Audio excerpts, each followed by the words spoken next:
Vamos embora, pessoal. Agora nós vamos pegar uma questão que eu vou pedir para vocês paciência, porque essa questão é uma questão bem, eu vou dizer assim, não vou dizer que ela é tão complexa, mas ela vai demandar muita atenção e ela vai demandar, e a gente vai passar ali por, além do Código de Processo Penal, a gente vai passar pela Constituição e outras duas legislações, tá? Então diz o seguinte: Peterson teve sua prisão temporária decretada pelo prazo de 30 dias. Ao ser investigado pela prática do crime de homicídio culposo na direção de veículo automotor disposto no artigo 302 do Código de Trânsito Brasileiro, cuja pena combinada é de 2 a 4 anos de detenção. A decisão foi fundamentada na necessidade da coleta de provas imprescindíveis durante a investigação policial. Você foi procurado como advogado para atuar no melhor interesse de Peterson no primeiro dia da sua prisão. Assinale a opção que apresenta corretamente o pedido cabível, tendo em vista os interesses do seu cliente. Vamos lá. Primeiro ponto aqui, a gente vai marcar as informações. Prisão temporária decretada. O prazo, 30 dias. E qual foi o crime que ele praticou? Foi o 302, que é um homicídio culposo. Tá? Culposo. Na direção de veículo automotor. Feito. Quanto de pena? De 2 a 4 anos de detenção. E aí a gente vai ter que analisar o seguinte: professor, que diabos é uma prisão temporária? E quais são os seus elementos, seus requisitos e quais são as situações em que ela pode ser aplicada? Então, primeiro ponto. Nós temos que analisar aqui na prisão temporária as regras dela. Então, professor, prisão temporária, para onde é que a gente vai? Prisão temporária, para onde você quer ir para saber as informações, é a Lei 7.960. Abre aí, Lei 7.960. Lei 7.960. É a nossa lei da prisão temporária. E ela diz o seguinte, já no artigo 1º. Caberá prisão temporária. Ou seja, a lei vai dizendo aqui pra gente, olha, cabe prisão temporária, mas quando é que cabe? O artigo 1º vai dizer, cabe a prisão temporária quando imprescindível para as investigações do inquérito, ok? Quando o indiciado não tiver residência física ou não fornecer elementos necessários, quando houver fundadas razões de acordo com qualquer prova admitida na legislação. Na legislação penal, de autoria ou participação do indiciado nos seguintes crimes. Peraí, então está dizendo que cabe sim a questão da prisão temporária, mas analisa aí, o artigo 1º, lá no inciso 3, está me dizendo que cabe, mas cabe naqueles crimes. E ela me traz um rol que vai da linha A até a linha P. Vai dizer que homicídio doloso, sequestro ao cárcere privado, roubo, extorsão mediante sequestro, estupro, atentado violento ao pudor, rapto violento, epidemia com resultado de morte, envenenamento, quadrilha ou bando, genocídio, tráfico de drogas, crimes contra o sistema financeiro, crimes previstos na lei do terrorismo. Professor, cadê o 302 do CTB? Cadê o 302 do CTB? Então, significa dizer o seguinte, o rol que a gente tem no artigo 1º, inciso 3º, é aquele que a gente chama de rol taxativo, rol fechado. É só para aquelas condições e só para aqueles delitos que estão ali esculpidos. E não tá. Então, se não tá, logo, não caberia a prisão temporária. Só que tem algo a mais. Outro ponto que a gente precisa saber sobre as regras da prisão temporária. A prisão temporária será decretada pelo juiz, em fase de representação de autoridade policial ou requerimento. Olha só, o juiz aqui, ele não pode decretar de ofício.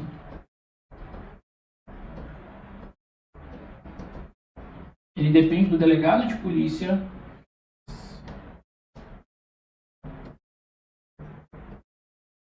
e ele também depende do Ministério Público. Outro ponto aqui no artigo 2º vai dizer o seguinte: e terá o prazo de 5 dias prorrogável por igual período em caso de extrema e comprovada necessidade. Peraí, professor.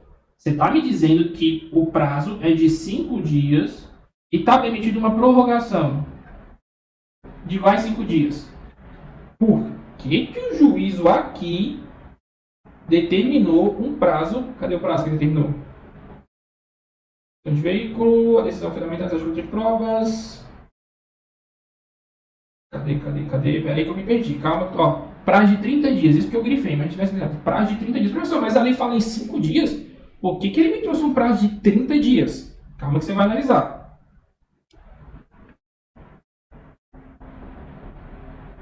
Então, quais são os requisitos que a gente tem? Primeiro, a prisão temporária ela só pode incidir e acontecer na fase do inquérito policial, tá?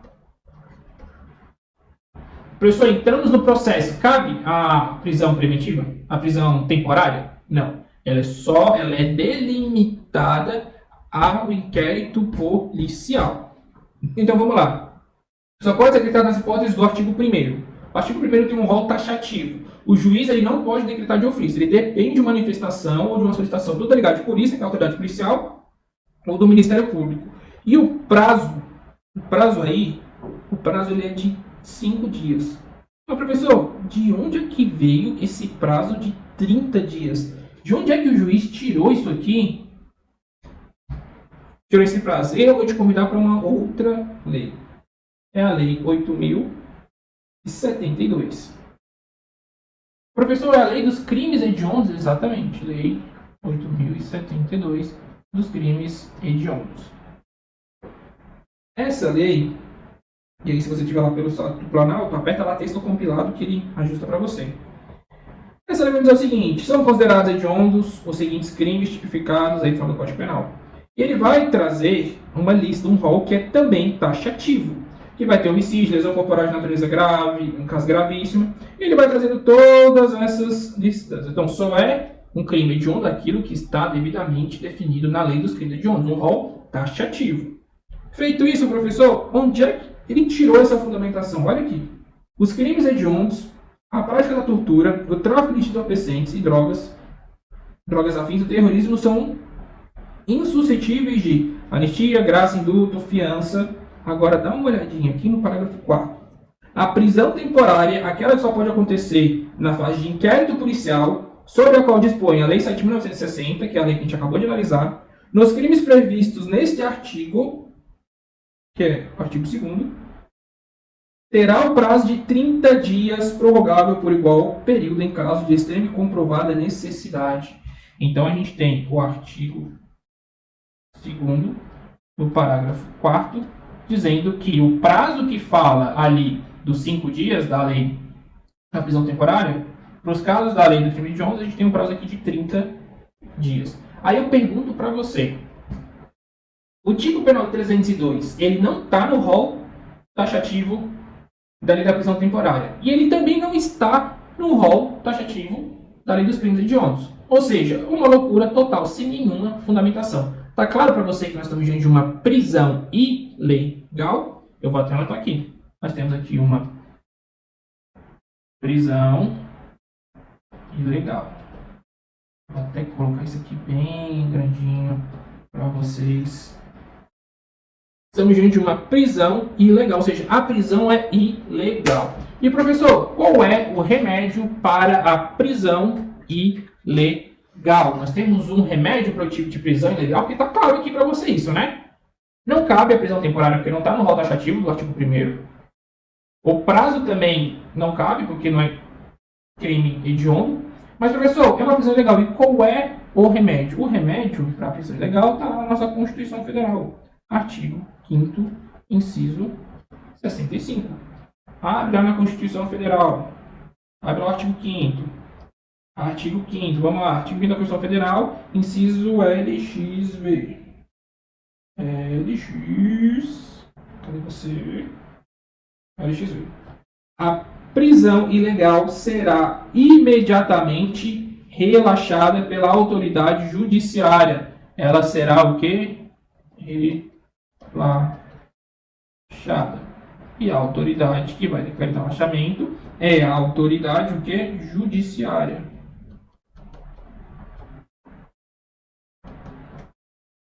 Então, bom, nós já temos aqui que é um relaxamento de prisão.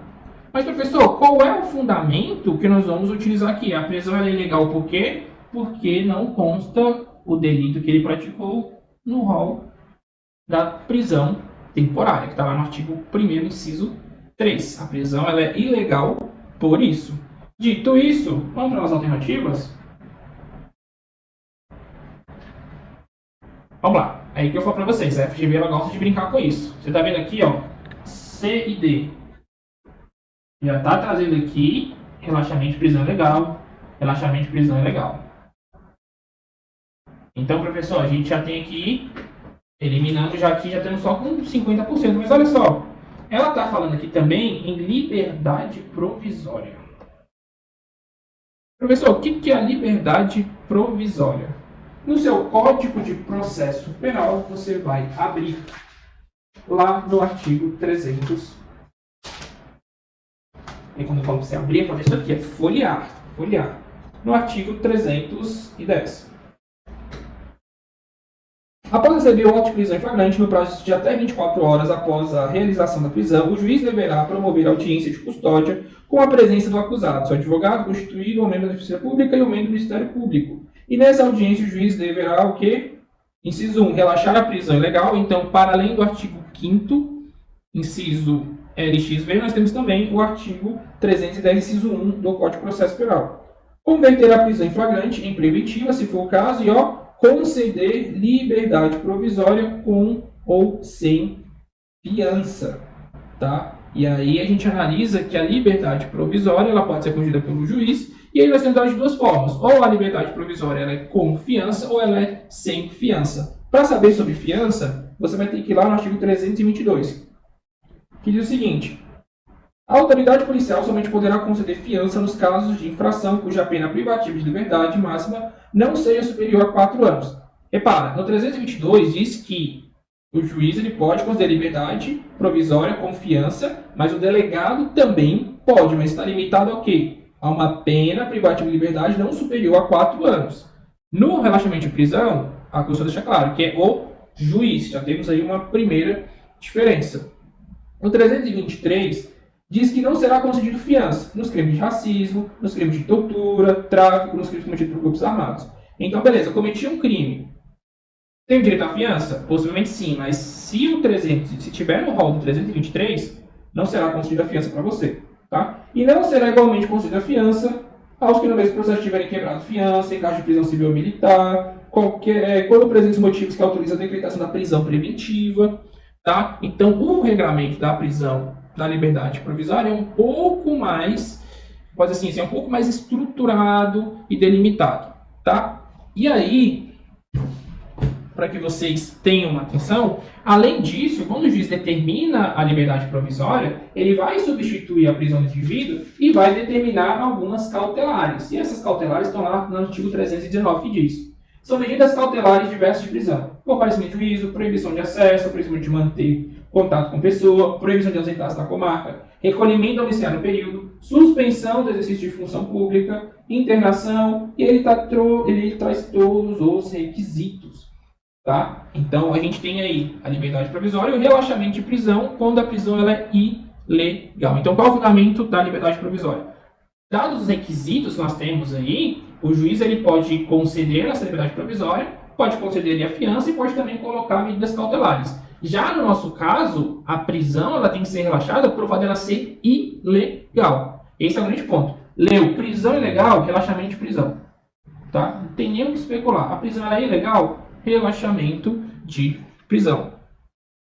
Tá? E essas medidas cautelares são nada mais do que institutos para garantir e resguardar ali que aquele indivíduo ele não vai atrapalhar as investigações. Dito isso, a gente já viu que não é caso de liberdade provisória.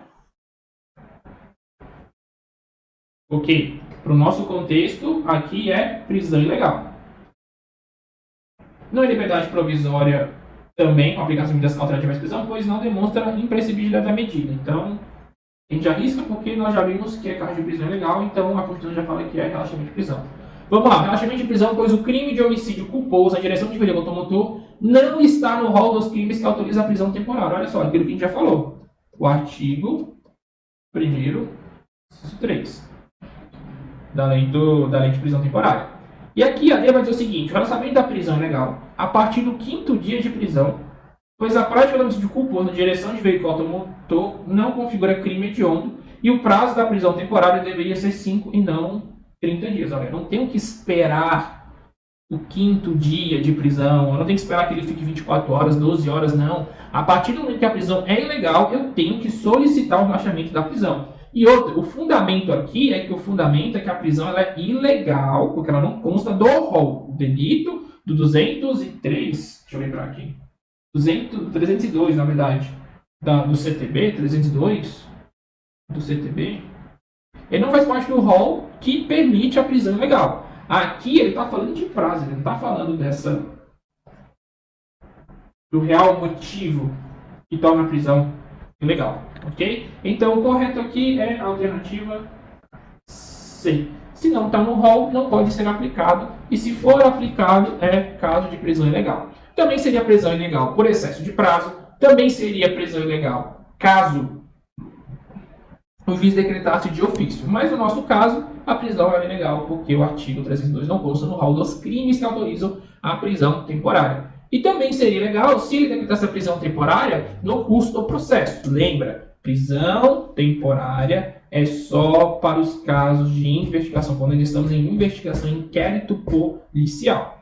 Anote essas questões, anote o que eu falei, tá? Porque essa questão aqui foi uma questão bem difícil, uma questão que exigia que você dominasse outras normas que não fossem o Código de Processo Penal, tá? Dito isso, fica aí com spoiler a nossa próxima questão. Opa, cadê? Tá, questão número 66. Para, bebe uma água, faz a anotação, risca aí no seu vademecum a sua letra da lei, que a gente retorna para dar prosseguimento às nossas próximas questões. Bem, pessoal, vamos embora. Antes da gente ingressar na 66, eu só queria ajudar vocês na parte de memorização. Como a gente viu, o 324 ele fala que em alguns casos não será permitido a fiança, né? E para a gente memorizar, aqui ó, ração. Como assim, professor? Ração, não será constituído de fiança para os crimes de racismo e ação de grupos armados.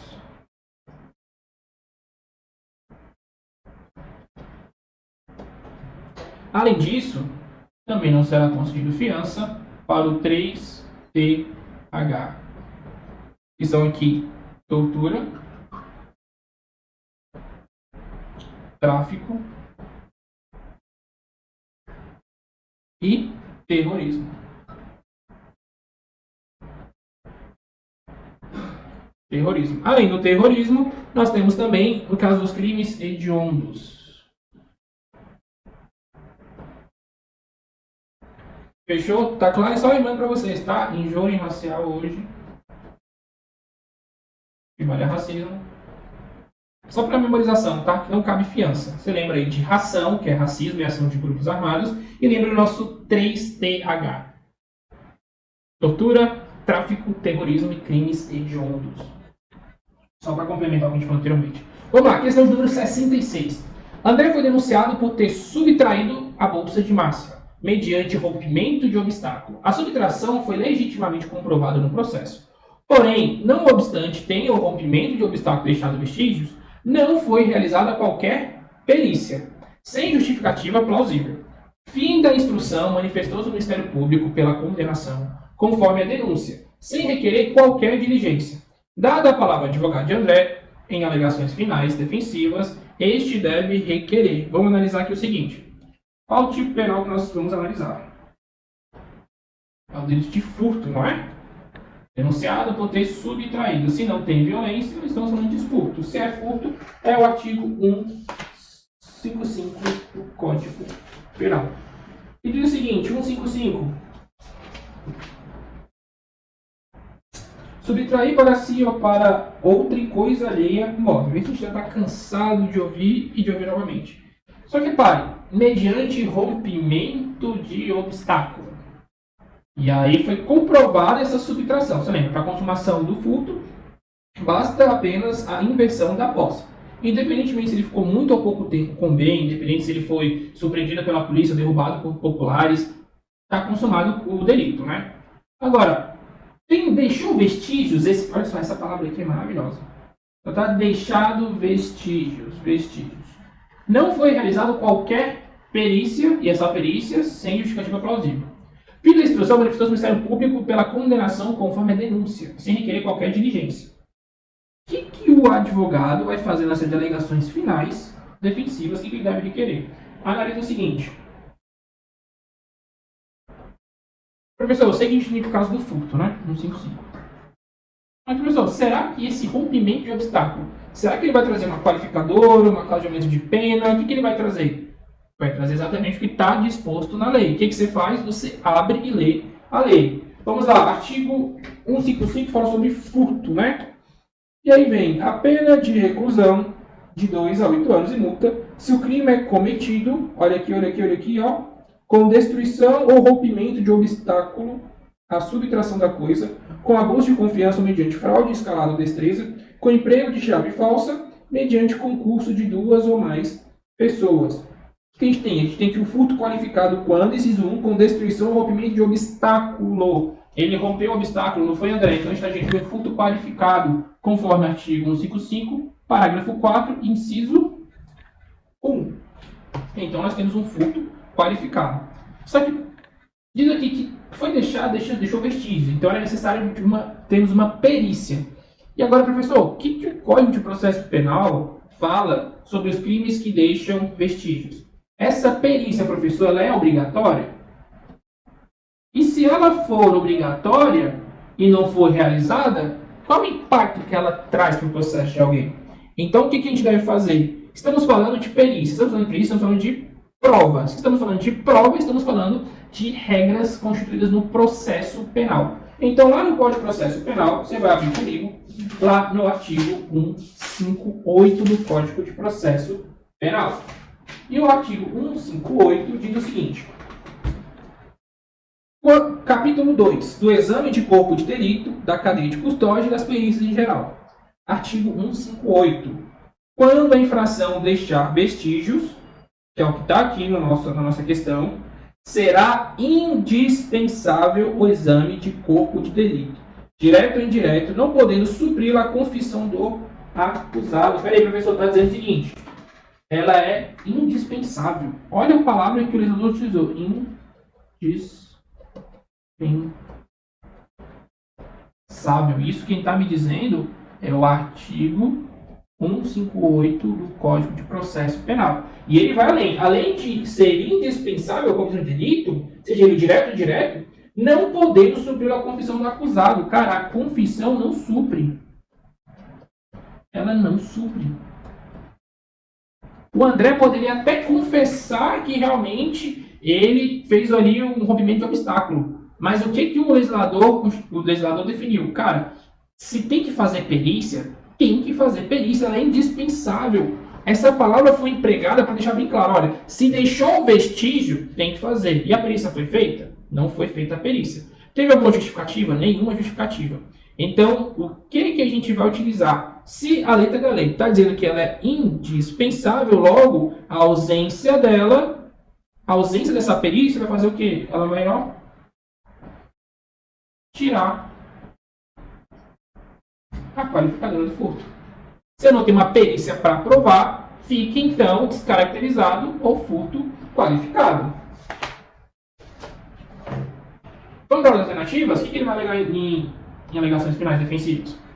A absolvição sumária de André por não constituir o fato de infração penal. Não. Você vê que ele praticou um furto, sim. Mas a qualificadora,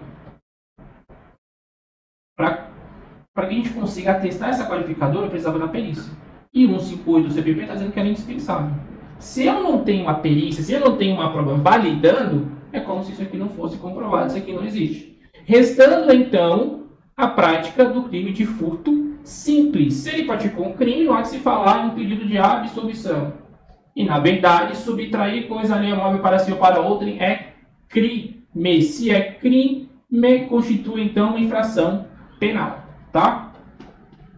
O afastamento da qualificadora do furto, desclassificando a conduta para furto simples. Exatamente isso. Olha, se não tem como provar, se não foi feita a perícia, então a gente vai solicitar a desclassificação da conduta em sede de alegações finais pormenoriais. Outro ponto. Letra C. Isso aqui é a nulidade do processo desde o recebimento da denúncia, a fim de que seja realizada a prova pericial. Amigão, você está no polo defensivo. Você está atuando pelo seu advogado. Não foi feita a perícia. Você vai pedir para anular o processo para que a perícia seja feita e confirme a situação? Negativo. Se não foi feita a perícia, o Ministério Público que se resolva, o delegado de polícia que se resolva para lá. Nós vamos solicitar o quê? O afastamento da qualificadora, visto que o 58 diz que quando o crime deixa vestígio, é indispensável a perícia. Tá? Aqui a gente não vai pedir nulidade do processo de jeito nenhum.